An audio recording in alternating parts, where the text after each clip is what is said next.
Hello everyone, enjoy these relaxing moments while you watch. She was stunned when she found the chest the old woman had mentioned.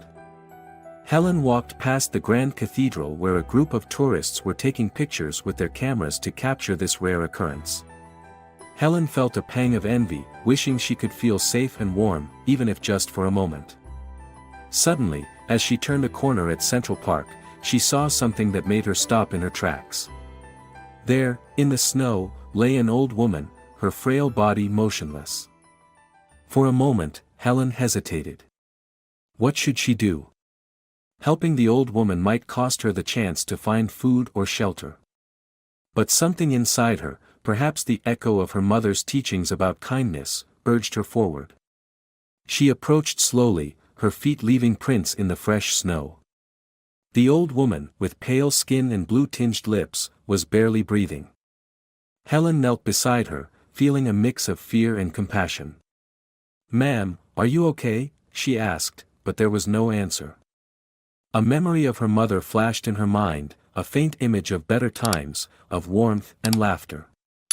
She closed her eyes for a moment, trying to push the memory away, but she couldn't. Finally, with a sigh of acceptance, she decided to stay a little longer, trying to wake the old woman. She didn't know that this decision would change her life forever. Helen felt the icy wind cut into her face as she bent over the old woman. The silence of the square felt heavy in the air, making each second stretch endlessly. Snowflakes gently landed on the elderly woman's hair and clothes, making her look like a ghost. Helen softly touched her shoulder, hoping for a reaction. For a moment, she thought it was too late, that the woman had left this world. But then, the old woman's eyelids fluttered and slowly opened. Her eyes were a pale gray, as if life was slowly slipping away from them. Helen leaned in closer, her heart pounding with a mix of fear and hope. "Ma'am, can you hear me? Do you need help?" she whispered, not knowing how she could help. The old woman moved her lips, but her voice was just a whisper. Helen had to lean even closer to hear what she was saying. "The greenhouse. The chest. Never forget," were the words that escaped her lips. Before she could say more, her body relaxed, and her head tilted to the side as if she had no strength left. Suddenly, Helen felt a chill that had nothing to do with the cold outside. The old woman's words were strange, mysterious, and Helen couldn't understand them. She looked around for help, but the square was almost empty, and the few people she had seen earlier had gone to find shelter from the cold. For a moment, she considered continuing on her way, leaving the old woman behind and going on with her day, but something stopped her. She looked back at the old woman, noticing for the first time a worn handkerchief sticking out of her coat pocket. The handkerchief was embroidered with the letter R. Helen pulled it out, hoping to find something that might give a clue about the woman's identity or the meaning of her words, but there was nothing else, just the old, frayed handkerchief. After a moment of hesitation, Helen decided she had to do more. She struggled to help the old woman to her feet, supporting her small frame, and began walking toward the cathedral she had seen earlier. Helen knew that Father Michael was always willing to help those in need. Perhaps he would know what to do. Every step was a battle against the wind and snow, but Helen kept going, driven by a sense of compassion she didn't fully understand. She reached the church door and pushed it open with difficulty. Inside, the warm air from the burning candles and the gentle murmur of prayers surrounded her, giving her a brief respite from the harsh cold outside. In that peaceful sanctuary, Helen waited, hoping someone could help the old woman, and maybe help her too. Inside the church, the warm air was thick, filled with the scent of burning candles and incense. Helen, with cheeks flushed from the cold and exhaustion, walked toward the main altar where Father Michael, a middle-aged man with a kind face, was standing. When he saw Helen and the old woman beside her, he hurried over to help, calling for some parishioners to bring blankets and warm water. The old woman was laid on one of the nearby pews, where the parishioners began to tend to her, trying to warm her body. Meanwhile, Helen stood in a corner, watching carefully. Her eyes scanned the church, noting every detail, every movement. That was when she noticed a young man sitting on the other side of the church, gently playing a guitar. His fingers moved skillfully, creating a sad melody that echoed off the stone walls. The young man, named James, looked up and caught Helen's curious gaze. He smiled warmly, and to her surprise, she nodded in return. James stood up and walked over to her, still holding his guitar. "Hi," he said softly, careful not to disturb the quietness of the place. "You're new here, aren't you? I haven't seen you before." Helen hesitated for a moment. She wasn't used to people being kind to her. "I'm just passing through," she responded cautiously. "I found the old woman in the park and didn't know what to do." James nodded, looking at the old woman with concern. "It was good of you to bring her here. Father Michael always helps those in need." He paused for a moment, then added, "I also come here when I need a safe place, or just to play some music. Music is all I have left." Intrigued by James's words, Helen asked, "What happened to your family?" James looked down for a moment before answering. "I lost them in an accident a few years ago. Since then, I've been alone, but music has kept me going." Helen felt a connection with James. Their stories, though different, shared a common pain. She decided to trust him and told him about the old woman's last words. James listened intently, his eyes lighting up with interest. "The greenhouse and the chest," he whispered. "There might be something important hidden in those words. I can help you figure it out if you want." For the first time in a long while, Helen felt a glimmer of hope. Maybe James was right, maybe those words held something worth investigating. "All right," she finally said. "Let's find that greenhouse." And so, with an impromptu plan and a new friendship, Helen and James prepared to unravel the mystery left by the old woman's final words. Helen and James left the church with a new sense of purpose. The snow continued to fall, but now it seemed less cold, less threatening, as if having a goal had given them the strength to face its harshness. Together, they walked through the streets of New Orleans, asking passers-by and street vendors about the greenhouse. Most people just shrugged or gave them strange looks, not trusting these two young people wandering through a snowstorm. As the day wore on, Helen began to feel discouraged. "This is ridiculous," she said with frustration, rubbing her hands to warm them. "What if all of this is just a waste of time?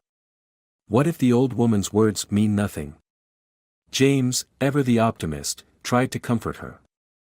"Maybe they don't mean anything, but maybe we're really close to discovering something important. We can't give up now." They continued their search, asking around in shops and markets, but all they received were refusals and disdainful looks. Finally, just as they were about to lose hope, they stumbled upon a small antique shop. The shop was a treasure trove of dusty items, filled with objects that seemed to have accumulated years of forgotten stories.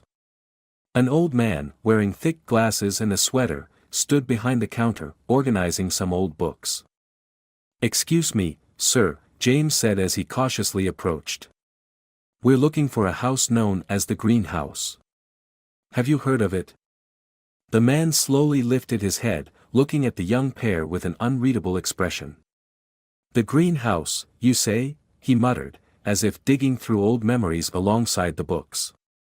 "Yes, I remember it. That house used to belong to a famous singer, Natalie. They say she kept many secrets." Helen felt a shiver of excitement.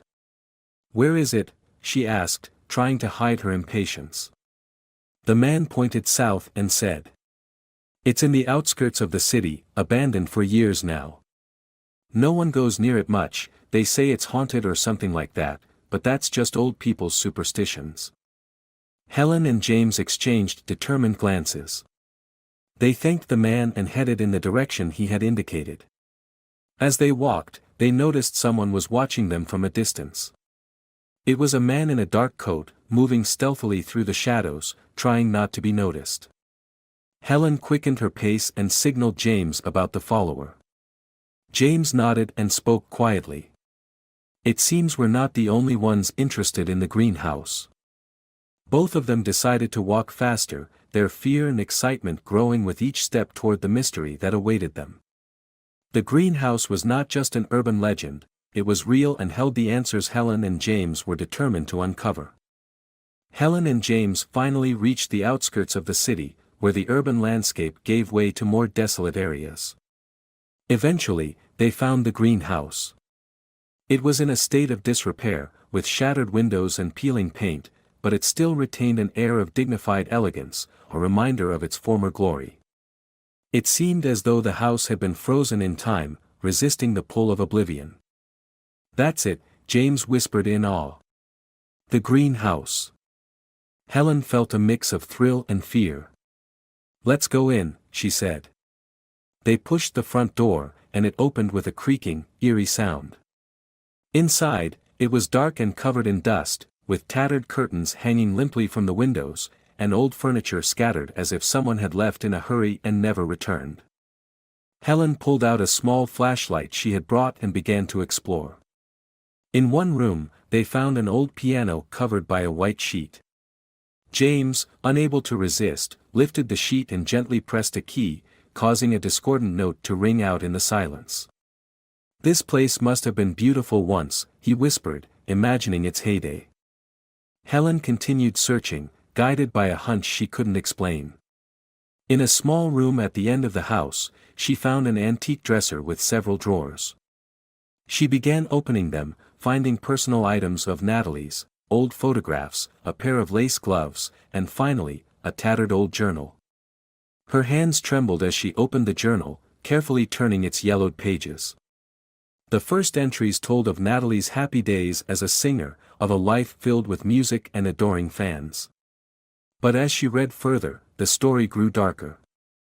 Helen discovered that Natalie had a son, a promising young man who had fallen into bad company and became involved in criminal activities. Natalie's grief at losing her son, first to a life of crime, and then to his tragic death, filled the pages with a profound sadness. James, who had been exploring another part of the house, returned and looked over Helen's shoulder. "What did you find?" he asked. Helen showed him the journal, pointing to a specific passage that mentioned a chest hidden in the house. "I think this is what the old woman was talking about," she said, feeling a heavy weight in her stomach. "We need to find that chest." As they continued searching, they heard a noise outside. The men who had been following them from the city were approaching, whispering to each other. Helen quickly turned off the flashlight and pulled James into a built-in wardrobe, where they hid, holding their breath. From their hiding place, they could hear the men talking about the chest, confirming that they were also looking for it. "Do you know what that means?" James whispered, his voice barely audible. "We're not the only ones after this." Helen could feel the danger closing in. When the men finally left, they emerged from their hiding place with more determination than ever. They knew they had to find the chest before anyone else did. The greenhouse held many secrets, and they were determined to uncover them all. The sound of the men searching echoed throughout the house, breaking the silence that Helen and James had been trying to maintain. They crouched together in the wardrobe, their hearts pounding in sync with each footstep of the men. Danger hung heavy in the air, more biting than the cold of the snowstorm outside. Helen tried to steady her breathing, knowing that one small sound could give them away. One of the men stopped right in front of the wardrobe, his shoes creaking on the old wooden floor. "Do you think someone else is here?" he asked, his voice rough and low. Another man responded. "I don't know, but we need to find that chest before anyone else does." Helen closed her eyes, silently praying they wouldn't be discovered. But then, in an attempt to push himself deeper into the wardrobe, James accidentally knocked something over, causing a small wooden box to fall to the floor with a dry thud. The sound was enough to alert the men. "They're here," one of them shouted and flung the wardrobe doors open. James pushed Helen behind him and yelled, "Run!" Without hesitation, Helen darted out of the wardrobe, but James was grabbed by one of the men before he could escape. Helen stopped, looking back in panic. She could see the fear in James's eyes as he struggled to free himself. Her first instinct was to run, but something deep inside her told her she couldn't leave him behind. Helen knew she had to think fast. She spotted a large ceramic vase on a nearby shelf, ran over, and hurled it against the opposite wall with all her strength.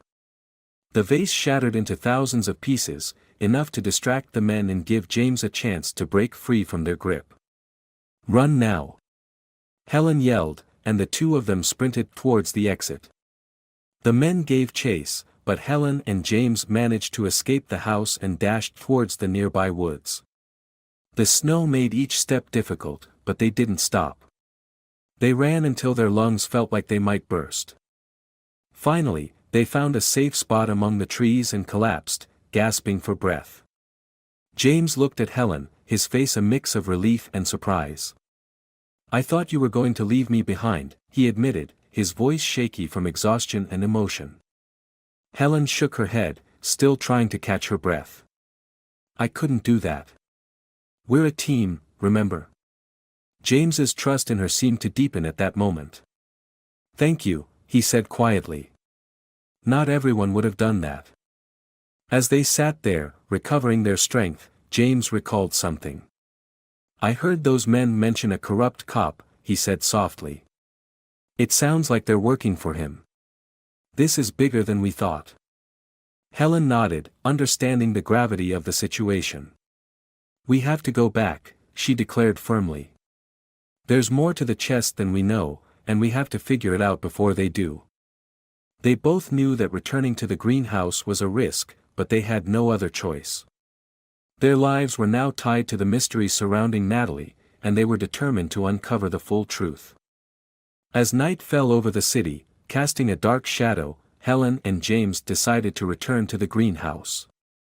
The wind howled through the bare trees, and the snow continued to fall, creating an eerie atmosphere. However, their resolve to discover the truth behind Natalie's final words gave them strength. They knew they couldn't leave this mystery unresolved, especially now that they knew others were also after the chest. When they arrived at the house, they moved cautiously, ensuring that the men had left. The house was quiet and seemed colder than before. Helen switched on her flashlight again, and they resumed their search for the chest mentioned in Natalie's journal. After a few minutes of searching, James stopped in front of an old portrait hanging on the wall. "Wait," he said, his voice barely a whisper. "This painting seems out of place." Helen moved closer to examine the portrait of a beautiful young woman, likely Natalie in her youth. James touched the frame and felt a small mechanism. With a gentle push, the painting slid aside, revealing a hidden door in the wall. "Here it is," he whispered, astonished. Helen held her breath as they opened the small door. Inside was an old chest, covered in dust and cobwebs. With trembling hands, Helen lifted the chest and placed it on the floor. "Now we're going to uncover the truth," James said as Helen worked to open it. "Thank you for watching the video all the way through. You are our biggest motivation to keep creating. Let us know where you're watching from so we can see how far this video has reached around the world. Don't forget to hit like if you found it interesting, and share it with your friends too." The chest unlocked with a soft click, revealing its contents, a stack of yellowed documents, old photographs, and a small bundle wrapped in cloth. Helen carefully picked up the bundle and unwrapped it. Inside were documents exposing illegal activities that had ruined many families, including Natalie's. James picked up a photograph that had fallen out of the bundle, and when they saw it, both were stunned into silence. It was a picture of Helen as a child, taken in a park she vaguely recognized. "What does this mean?" James asked, staring at Helen in disbelief. Helen sat down slowly, trying to process what she was seeing. "I don't know," she replied, her mind spinning. "How could Natalie have a picture of me?" As they continued to sift through the documents and photographs, an idea began to form in Helen's mind. "I think there's more to this story than Natalie revealed," she said with certainty. "If she knew who I am, if there's a connection, we have to find out what it is." James nodded, understanding the significance of what they had just discovered. But before we do anything, we need to get these documents out of here. They're the only evidence we have against the corrupt cop. Helen agreed, and the two began packing the documents into a backpack. They knew that with this evidence, they could not only expose the corrupt officer but also uncover the connection between Natalie and Helen's past. Once the chest was empty, they closed the hidden door behind the portrait and prepared to leave the greenhouse. As they stepped outside, the weight of their discovery pressed down on them. They had found not only the evidence that could change their lives, but also fragments of a past they were now desperate to understand. With the documents and photographs secured in the backpack, Helen and James moved quickly through the greenhouse, knowing they couldn't stay any longer. Outside, the snow continued to fall, and the wind howled against the windows, creating eerie sounds that echoed through the empty hallways. "We need to hurry," Helen whispered, her breath forming small clouds in the frigid air.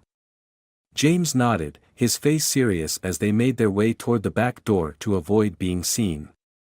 They knew they couldn't trust the local police, especially since the corrupt officer likely had eyes everywhere. They decided to take the longer route through the forest to get back to the church, where they could plan their next steps. After some time walking through the snow, they reached a clearing in the woods where the faint lights of the city could be seen in the distance.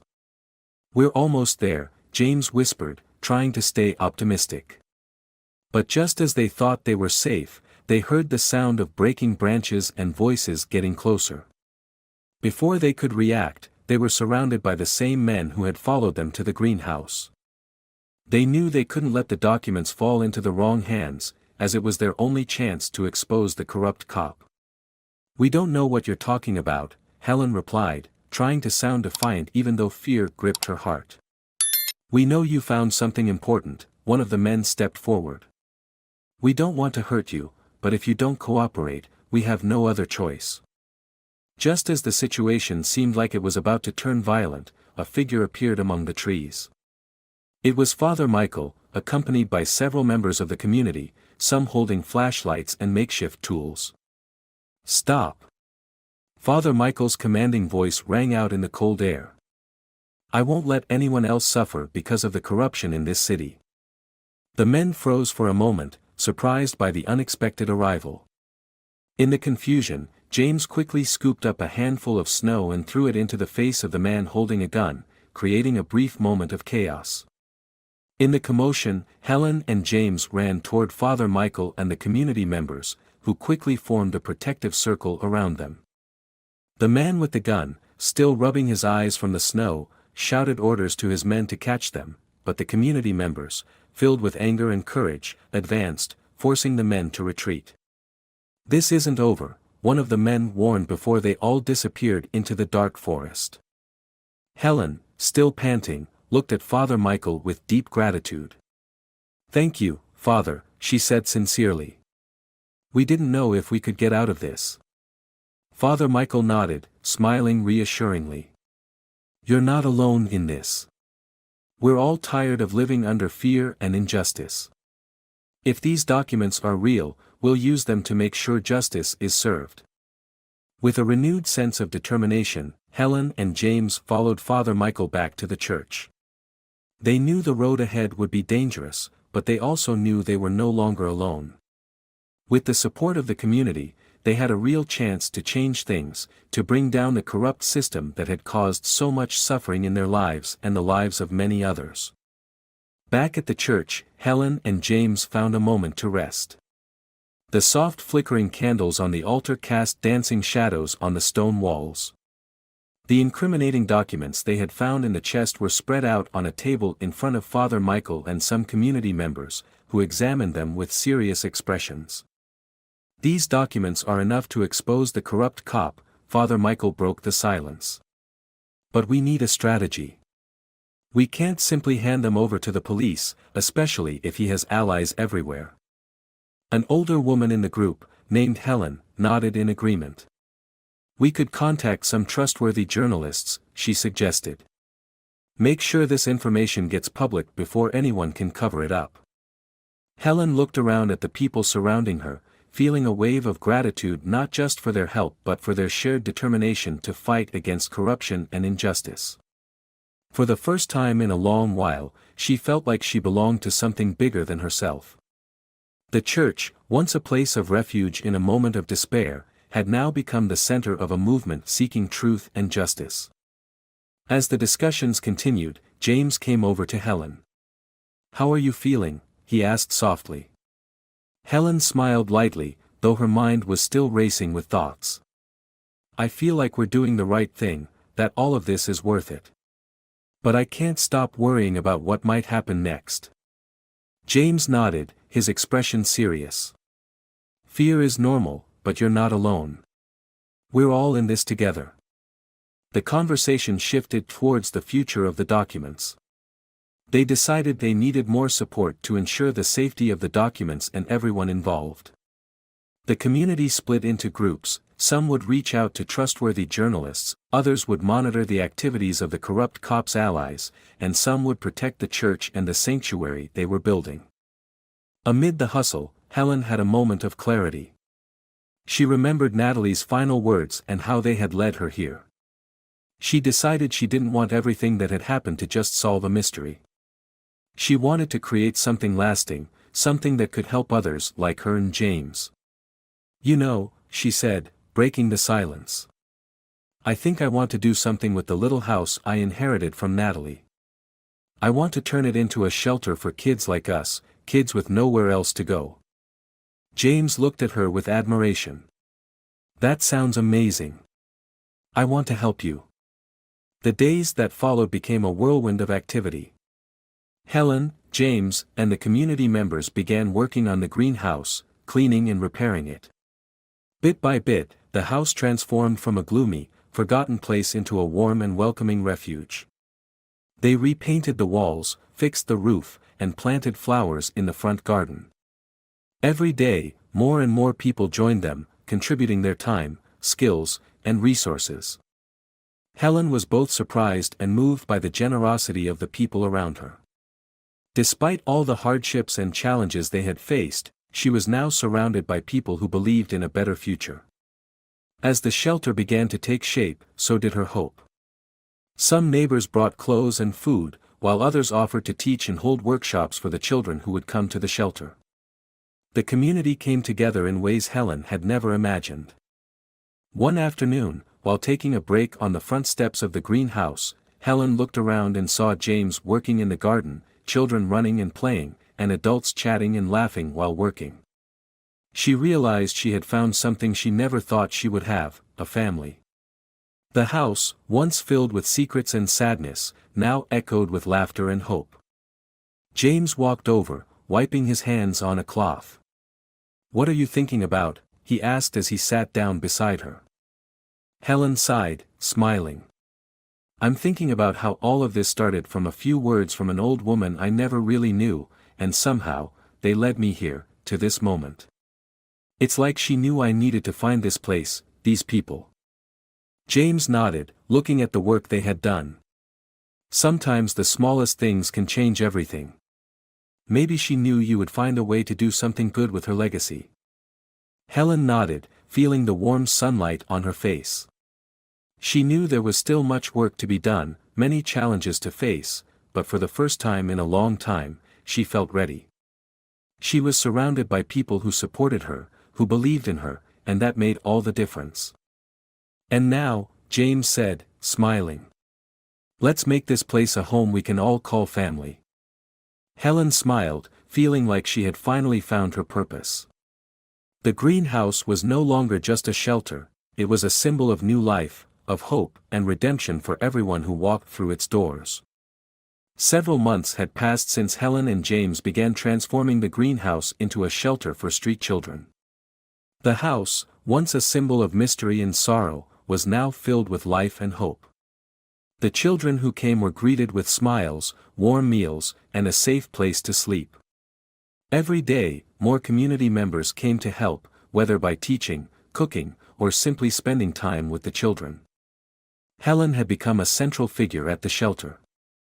Despite her youth, her leadership was undeniable, and her compassion was palpable. She walked through the house with clear purpose, tending to the needs of the children and organizing activities to keep them busy and happy. She often paused to reflect on how she had come to be here, on how a few words from a stranger had so profoundly changed her life. One day, while cleaning an old cabinet in an upstairs room, Helen stumbled upon something unexpected. As she moved some boxes, she uncovered a hidden compartment at the back of the cabinet. Curious, she opened it and found an old envelope, yellowed with age. She carefully pulled it out and saw her name written in elegant handwriting. Helen's heart raced as she broke the seal and began reading the letter inside. It was written by Natalie. In the letter, she explained that she had known about Helen's existence long before they had met in the park. She recounted how she had discovered that Helen was the daughter of a dear friend, a woman Natalie had loved like a sister. After the tragic death of that woman, Natalie had lost contact with the young girl but had never stopped searching. In her final days, upon learning of Helen's hardships on the streets, she left behind clues to find her, hoping to give her a new chance at life. Helen felt a wave of emotion as she read the letter. Tears streamed down her cheeks as she grasped the depth of Natalie's love and sacrifice. The woman she barely knew had done everything she could to ensure Helen had a brighter future. She knew everything, Helen whispered to herself. She wanted me to find this place, this family. As she descended the stairs, still clutching the letter, Helen felt a new determination rising within her. Natalie had left her a legacy of hope and love, and now it was her responsibility to honor that legacy. She decided that the shelter would not just be a temporary refuge but would become a permanent home for anyone who needed it. She would do everything in her power to ensure no child would have to endure the loneliness and despair she had once faced. James met her in the hallway, noticing the look of resolve on her face. "What's going on, Helen?" he asked, concerned. Helen handed him the letter and explained what she had discovered. James listened quietly, nodding slowly as he understood the significance of Natalie's words. "That explains so much," he finally said. "She always wanted the best for you." Helen wiped her tears and said, "Now I want the best for all these kids. I want this place to be a shelter, a home, a place where they can feel safe and loved." James smiled and placed a hand on Helen's shoulder. "We're with you, all of us. We'll make this place something truly special." With newfound purpose, Helen walked into the main room where the children were playing, and volunteers were busy working. She held up the letter and, with a steady voice, shared Natalie's legacy with everyone. She told them about the woman's love and sacrifice, and her wish that the shelter would become a beacon of hope for all. Helen's words echoed through the room, touching the hearts of everyone present. In that moment, Helen realized she was no longer alone. She had a community, a family, and together, they could accomplish anything. With Natalie's letter in hand and a smile on her face, Helen felt ready to face any challenges that lay ahead. The greenhouse, once filled with secrets and sorrow, now radiated with a new light, a light that promised a better future for all who walked through its doors. If you enjoyed this story, we invite you to give it a like and subscribe to our channel. Your support motivates us to keep bringing heartwarming stories almost every day. We are very grateful for your support. See you soon.